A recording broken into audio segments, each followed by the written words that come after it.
Ladies and gentlemen, welcome to NIBM Global. We are going to have a webinar today on types of researches.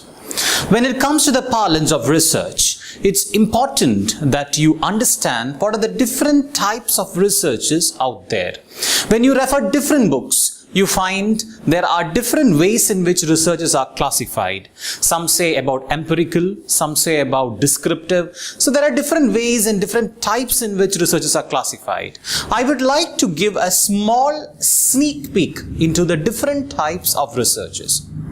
Now, I'm trying to divide researches like this. There are 6 different types of researches. The first one is applied research. The second one is basic research. Third one is descriptive research. Fourth one is ethnographic research. Fifth is experimental, exploratory, and historical, of which ethnographic and historical are not that widely used, but rather say all the other 5 researches are most commonly used for different types of researches being conducted. Now let's do it very slowly and let's try to analyze it. Like, what is applied research? Applied research, the picture that should come to your mind is about a disease or an illness that is being cured. So let that picture be there. Now, applied research could be something that refers to a scientific study and research that seeks to solve practical problems. And applied research is used to find out solutions to everyday problems, cure illness, and develop innovative technologies rather than acquire knowledge for knowledge's sake. So the point is that there is a problem, there is an issue, and you're trying to solve that particular issue. It's like a detective out there. There's something out there that has happened and you're trying to resolve it.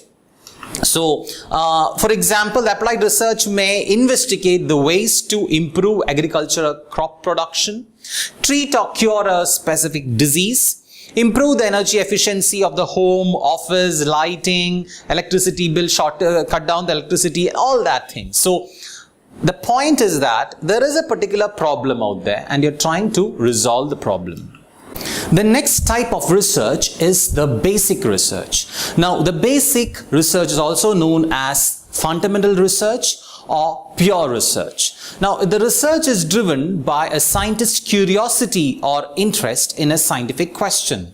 The main motivation is to expand man's knowledge, not to create or invent something. And the more there is no obvious commercial value to the discoveries that result from these basic researches. Now, the picture that should come to your mind is something like a person going deep into the underwater and doing a study on coral reefs. I'll give you a live example. I have one of my colleagues who is doing a research on ocean sciences. And I was doing this research on coral reefs. In Lakshadweep, deep under the sea, you have coral reefs, and he so said to me that each layer of coral reefs has the deposits of the organisms living in the sea for 100 years. So if you take the first layer of this coral reef and do research on that, you can see what was the flora, fauna, or the organisms that lived for 100 years. If you go deeper, each layer gives you the organisms structure for 100 years, so and so. If you dig deeper, you get maybe the origin of the species. So this research is called basic research because it's simply to expand humans' knowledge. There are research studies being done on Big Bang theory. Now, once you understand Big Bang theory, it's something like you understand or just top up to the man's knowledge of the beginning of the universe. There is nothing commercial in that. So basic research is a research that is done to expand humans' knowledge. The next one is very commonly done research in social sciences known as descriptive research. Now, descriptive research is used to describe the characteristics of a population or a phenomenon being studied. Descriptive research is also known as statistical research. Now, these studies are a means of discovering new meaning, describing what exists, determining the frequency with which something occurs, and categorizing information. Now, in short, descriptive research deals with everything that can be counted and studied which has an impact on the lives of people it deals with. Now, there's some examples that I would like to give you is something like, what is the impact of viral marketing on the consumer behavior in the consumer amongst the college students of Bangalore? Now, you tend to ask a lot of what questions rather than who, why, all that. Next one could be like, what are the main distinctive traits of organizational culture of Infosys Pune? Another one could be like, what is the impact of the global financial crisis of 2007, 2009 on the fitness industry in India? So when you try to study about some particular traits, the characteristics of some particular groups in a very descriptive manner, and this study is known as descriptive research. Now, going to the next one, that is ethnographic research. Now, have you heard something known as ethnic groups or ethnic mix? Now, ethnographic researchers are very different from many other researchers. For example, I just ask you a question. You want to learn about the Jarawa tribes, that is the name of the tribal groups that is there in Andaman Nicobar Islands. You want to learn about the Aborigines of Australia. These are the tribal groups. And if you want to know about them, it looks very mockery if you go to them and do a live interview, which you cannot. You cannot give a questionnaire to them. You cannot do an in-depth analysis to them. So thing that you can do with them is something known as ethnographic research, where the researcher himself goes and stays with them, lives with them for a span of months. Sometimes it goes longer to a year.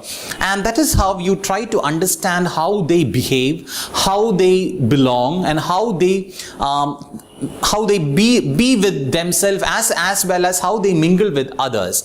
It refers to the investigation of a culture through an in-depth study of members of the culture. It involves systematic collection, description and analysis of data for the development of theories of cultural behavior. So it is basically a study where the people or the researcher himself or his team goes and be with the ethnic groups and study about them, which is known as ethnographic research. Now, next one is known as experimental research. Now, as the word experimental says, you can say that it is an objective, systematic and controlled investigation. The important word is systematic, controlled investigation for the purpose of predicting and controlling the phenomenon and examining the probability and causality among selected variables. You can even say that this is a cause-effect relationship. There is a cause, there is an effect. You're trying to understand the relation between the cause and the effect relationship. Now, this can be a laboratory experiment or this can be an experiment under a controlled version. Now, I can give you a live example, a research that we have done. And the research was something like you're trying to study how much is the music that you play in these stores affecting the consumer behavior. Now, if you put loud music, do the consumers tend to buy your products more? If you put a soft melody, do they try to linger around the shop, the store more? And does that in turn lead to purchase activity? So the advantage is that this best establishes the cause and effect relationship, and the disadvantage, I would rather say, it is really costly. It takes a lot of time, and it sometimes it goes unethical, or feasibility is also not very much, and it becomes a little more artificial of doing things when it goes experimental.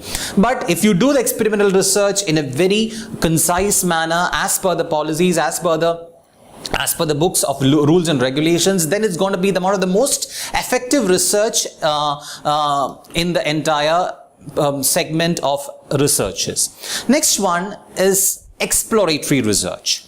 Exploratory research is a type of research being conducted for a problem that has not been clearly defined. Exploratory research helps to determine the best research design, data collection, and method and selection of subjects. Now, the results of exploratory research are not usually useful for the decision making by themselves, but they can provide significant insight into a given situation. Now, to make it simple, exploratory researches are researches that is being done for a problem that may be very new, or it's been there but no research being done already. It can be something like research being done for the first time on some particular topic. So these researches are a very peripheral research. You are not going to go deep into the problem, analyze it, comes to conclusion. This is not a cost-effective study. This is just a peripheral study. And exploratory research is not typically generalizable to the population at large. But the insights, whatever the results that you get, may result in another descriptive or an experimental study. So this is just a peripheral study, maybe for a first time or into a problem, maybe that is that you are doing it for the initial time to get a real peripheral analysis. The last one that we're going to discuss today is the historical research. The historical research can show us the pattern that occurred in the past and over time, which can help us to see where it came from.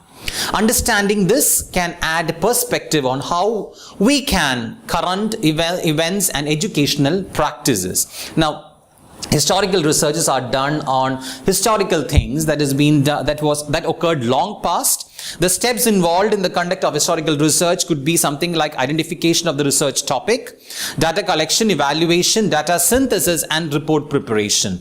Now, this steps of research, of historical research, is a little more elaborated when it comes to the normal research parlance. Now, I would rather try to summarize about this webinar on types of researches.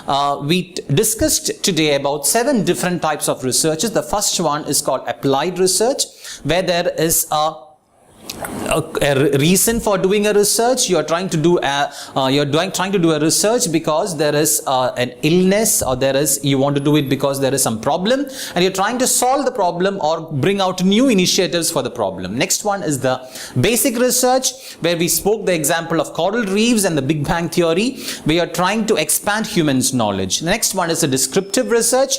We are trying to understand the characteristics and of some particular groups, and you're trying to do research in a very descriptive manner.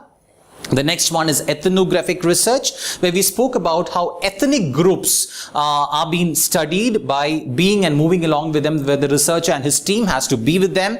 Then we learned about the experimental research, where research are done in a very controlled experimental setup. And this, if done in a very, very correct and accurate manner, it can give out very accurate results. Then we spoke about the exploratory as well as the historical researches. So this is a small webinar for NIBM Global Online, and I am Jitin Benedict. Thank you.